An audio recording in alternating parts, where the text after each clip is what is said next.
सानपाड्याची लोकसंख्या ही 50,000च्या घरात होती, तेव्हा मोजून 400 किंवा 500 संख्या ही मुस्लिम समाजाची होती.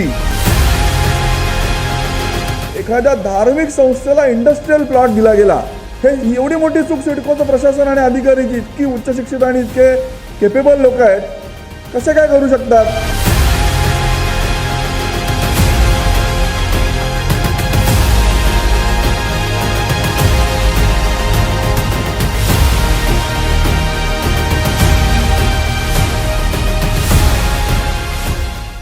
सानपाड़ा में मस्जिद के लिए आरक्षित किए गए भूखंड को लेकर सानपाड़ा के नागरिक काफी समय से आंदोलन कर रहे हैं.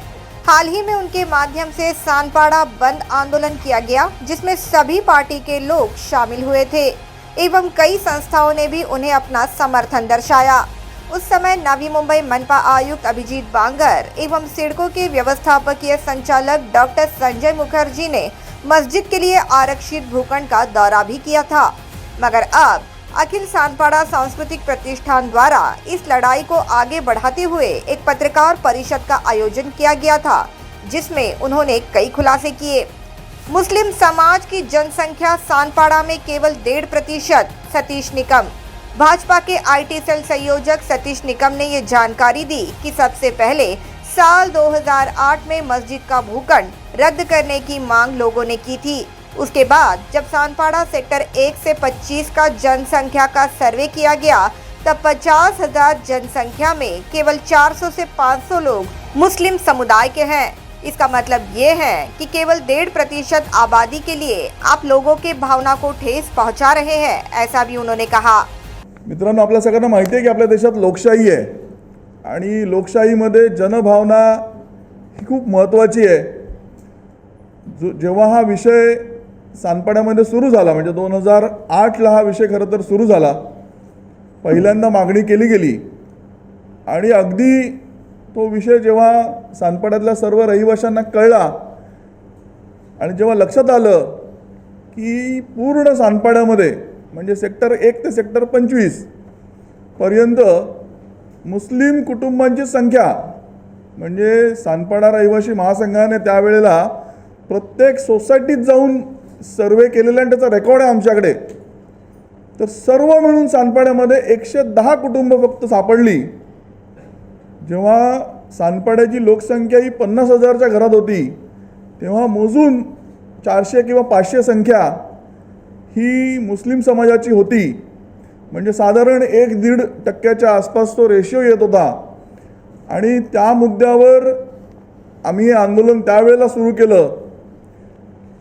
65 गृहनिर्माण संस्थांनी आमचा या गोष्टीला विरोध आहे आणि आमच्या या विरोधाचा आपण आदर करावा अशा प्रकारची पत्र ही सिडको, महानगरपालिका आणि पोलीस प्रशासनाला तेव्हापासून दिलेले आहेत. धार्मिक संस्था को इंडस्ट्रियल भूखंड देकर सिडको ने बहुत बड़ी गलती की. सतीश निकम ने आगे ये भी कहा कि सिडको द्वारा धार्मिक संस्था को इंडस्ट्रियल भूखंड दिया गया, जिसके लिए चेंज ऑफ यूज भी किया गया. उन्होंने ये भी कहा कि जब आम लोग भूखंड की मांग करते हैं तो उन्हें भूखंड देने में आनाकानी की जाती है, तो फिर धार्मिक संस्था को भूखंड कैसे मिल गया. पहिला हा सिस्टमिक फ्लॉ किंवा दुसरा सिस्टमिक फ्लॉ आपण म्हणूया असा झालेला आहे की एखाद्या धार्मिक संस्थेला इंडस्ट्रियल प्लॉट दिला गेला, हे एवढी मोठी चूक सिडकोचं प्रशासन आणि अधिकारी इतकी उच्च शिक्षित आणि इतके केपेबल लोक आहेत, कसे काय करू शकतात. आम्ही सामान्य नागरिकांनी एखाद्या भूखंडाची जर मागणी केली तर कितीतरी संस्था अशा आहेत की ज्या जेन्युइन काम करतात, पण त्यांना अजूनपर्यंत नवी मुंबईमध्ये प्लॉट दिले गेले नाही. मग याच संस्थेला अशा प्रकारचा प्लॉट का दिला गेला औद्योगिक वसाहतीमध्ये, हा आमचा दूसरा प्रश्न. सिडको ने प्रिंटिंग प्रेस के आरक्षण को बदलकर रिहायशी क्षेत्र के आरक्षण में किया तब्दील. सतीश निकम ने ये भी खुलासा किया कि सानपाड़ा सेक्टर 17 एवं 18 प्रिंटिंग प्रेस के लिए आरक्षित था, मगर साल 2014 से 2022 के बीच सिडको ने प्रिंटिंग प्रेस के आरक्षण को रिहायशी क्षेत्र में तब्दील कर दिया एवं आज यहाँ बड़े बड़े टॉवर खड़े हैं, जिसके घर तकरीबन 1.5 से 2 करोड़ रुपयों में बेचे जा रहे हैं. हे जे सेक्टर 7 आहे, त्या सेक्टर 7 मधलं आता जिथे अलॉटमेंट झाली आणि प्रक्रिया पूर्ण झाली असं जे म्हटलं जात आहे 8 मध्ये, त्या 8 मध्ये ज्या वेळेला म्हणजे 2014 ही प्रक्रिया पूर्ण करण्याच्या दृष्टीने हालचाल सुरू झाली, त्या कालखंडामध्ये हे जे सगळे 17-18च्या आजूबाजूचे प्लॉट्स आहेत, या सगळ्या प्लॉट्सचं आरक्षण हे प्रिंटिंग प्रेसचं आरक्षण होतं.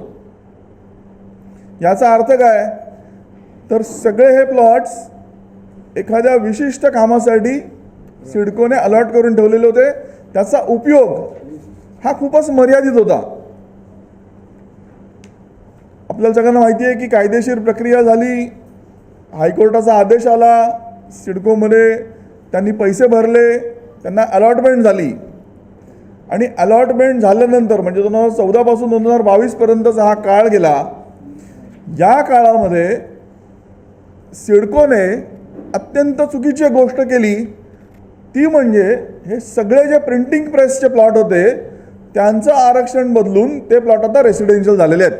म्हणजे आज आपण आता जिथे बसलेलो आहोत त्याच्या समोरच्या बाजूला आपण बघतो की 22-22, 32-32 माळ्याचे टावर्स उभे राहिलेले आहेत आणि एकेका फ्लॅटची किंमत कमीत कमी 1.5 ते 2 कोटी रुपये या किमतीला ते फ्लॅट्स विकले गेलेले आहेत. लेआउट की जांच की जाए, अखिल सानपाड़ा सांस्कृतिक प्रतिष्ठान ने रखी मांग. आगे उन्होंने ये भी कहा कि लेआउट में भी काफ़ी खामियां हैं. ड्रेनेज लाइन, पार्किंग, पानी की उपलब्धता, इसका कोई नियोजन स्पष्ट नहीं है. इसलिए प्रतिष्ठान के माध्यम से पालक मंत्री को लेआउट जांच की मांग की है. लेआउटमध्ये चूक झालेली आहे. तर आत्ता जे तज्ज्ञ आहेत या विषयातले त्यांच्याशी आम्ही सल्लामसलत केल्यानंतर असं लक्षात येतं की जेव्हा केव्हा DP बनतो किंवा सिटी प्लॅनर जेव्हा बसतात आणि एखाद्या सेक्टरचं प्लॅनिंग करतात त्यावेळेला त्या प्लॉटचा उपयोग कशासाठी आहे त्या दृष्टीने तिथलं इन्फ्रास्ट्रक्चर उभं राहतं. म्हणजे मग रस्ता किती रुंद असावा, ड्रेनेज लाईन किती मोठी असावी, पाण्याची सप्लाय कशी असावी, पुढे मागे काही अनावश्यक घटना घडली म्हणजे फायर वगैरे तर मग तिथे अप्रोच रोड कसे आहेत, या सगळ्यांचा विचार करून इन्फ्रास्ट्रक्चर हा 2014लाच तयार आहे. पण 2014 नंतर तुम्ही चेंज ऑफ यूज करता, याचा अर्थ त्या इन्फ्रास्ट्रक्चरवरती प्रेशर वाढलं आहे. पुढे जाऊन जिथे 500-1000 लोक उपयोग करणार होते तिथे आता 10,000 लोक त्या इन्फ्रास्ट्रक्चरचा उपयोग करणार आहेत. आणि त्या विषयाला अनुसरून जर तिथे आता पुढे जाऊन मस्जिद होणार असेल, धर्मस्थळ होणार असेल तर स्वाभाविक आहे की आपल्याला माहिती आहे की कोणत्याही सामाजिक उपयोगाचं जेव्हा स्थान बनतं तेव्हा तिथे एखाद्या कार्यक्रमाला, एखाद्या उपक्रमाकरता गर्दी होते, उपयोगिता वाढते. म्हणजे काय तर ड्रेनेज लाईनवर प्रेशर येऊ शकतं, गाड्या आल्या तर पार्किंगला जागा कमी पडू शकते किंवा मग पाण्याचा उपयोग वाढू शकतो. उद्या काही अशी घटना घडली फायरसारखी तर मग त्याचासुद्धा धोके उद्भवू शकतात. तर या विषयाला अनुसरून आम्ही आता मान्य नगरविकास मंत्री महोदयांकडे लेआउट एन्क्वायरीची मागणी केलेली आहे आणि ती मागणी आमची मान्य झाली. 28 फेब्रुवारीला त्या विषयाची पहिली सुनावणी ही मान्य नगरविकास मंत्री महोदयांनी घेतलेली आहे. सिडको, महानगरपालिका आणि पोलीस प्रशासन या तीनही विभागांचे अधिकारी या सुनावणीला उपस्थित होते. त्यांना मंत्री महोदयांनी विनंती केलेली आहे की आपण आपला अभिप्राय या विषयातला म्हणजे ही जी आता मी मांडणी केली त्या विषयातला अभिप्राय कळवावा. सर्वोच्च न्यायालय का दरवाजा खटखटाया. सतीश निकम ने ये भी जानकारी दी कि मस्जिद के निर्माण के लिए सीसी दी जाए, निर्माण कार्य को अनुमति दी जाए, साथ ही पुलिस संरक्षण दिया जाए. इस प्रकार की गतिविधियां शुरू है एवं इसे रोकने के लिए अब उन्होंने सर्वोच्च न्यायालय का दरवाजा खटखटाया है. उच्च न्यायालयामध्ये असं आदेश आहे की सीसी देण्यात यावी, बांधकाम परवानगी देण्यात यावी, पोलीस प्रशासनाला सूचना आहेत की संरक्षण देण्यात यावं. पण त्यासोबतच उच्च न्यायालयाने आम्हाला परवानगी दिली आहे की आम्ही सुप्रीम कोर्ट म्हणजे सर्वोच्च न्यायालयामध्ये अपीलसाठी जाऊ शकतो आणि त्याला अनुसरून आम्ही सर्वोच्च न्यायालयामध्ये आमचा SLP स्पेशल लीव पेटिशन हा फाईल केलेला आहे आणि तो दाखलही झालेला आहे. म्हणजे आमचं म्हणणं सर्वोच्च न्यायालयाने ऐकलं आहे आणि त्याला दाद दिलेली आहे. त्याची आत्ता पुढची हिअरिंग जेव्हा केव्हा लागेल त्या विषयाचा अपडेट आपल्याला तेव्हा मिळू शकेल आणि आम्ही पूर्ण ताकदीने सर्वोच्च न्यायालयात या विषयामध्ये आणि खास करून ही जी लेआउट एन्क्वायरी आहे या तांत्रिक मुद्द्याला धरून आम्ही आमची चर्चा ही त्या कोर्टामध्ये मान्य सुप्रीम कोर्टासमोर आम्ही करणार आहोत. अखिल सानपाड़ा सांस्कृतिक प्रतिष्ठान के सदस्यों ने भी इस दौरान अपनी भावनाएं व्यक्त की। माहितीच्या अधिकारात ज्या गोष्टी आम्ही मागितल्या त्या वेळेत आम्हाला दिल्या नाहीत आणि डिनाय केल्या, सिडकोनेही केल्या, पोलीस प्रशासनानेही केल्या आणि त्याच नंतर त्यांनी दिल्या, परंतु तोपर्यंत निकाल आमच्या हातून गेला होता। ही सुरुवातीला घडलेली गोष्ट होती।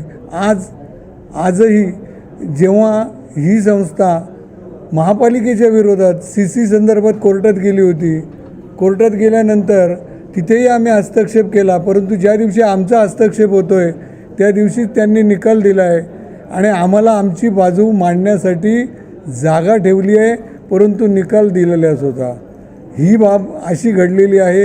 एका ठिकाणी संविधान आहे, एका ठिकाणी न्यायव्यवस्थेची बूज राखण्यासाठी तुमचे आमचे सर्वांचे चाललेले प्रयत्न आहेत आणि या माध्यमातून या जनतेच्या लढ्याला यश मिळणं आणि त्यासाठी शेवटपर्यंत लढणं हेच अखिल सानपाडा रहिवासी महासंघ आणि सांस्कृतिक प्रतिष्ठानच्या माध्यमातून आमचं काम दिसतंय। आता हा इशारा दिलेला आहे, अजूनही आमची चर्चा करण्याची तयारी आहे।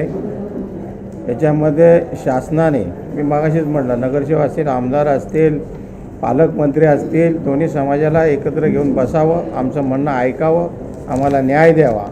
जर आम्हाला न्याय मिळाला नहीं तर ही आमची भूमिका अशी आम्ही ठाम आहोत। ठीक है, अभी हम सुप्रीम कोर्ट में गए स्टे के लिए, स्टे यहाँ मिलता है नहीं मिलता है, लेआउट इंक्वायरी के लिए हमने भी मांग की है। उसके बारे में मांगी तो हमने की, उसके बाद हम सोचेंगे। Bureau report, the metro.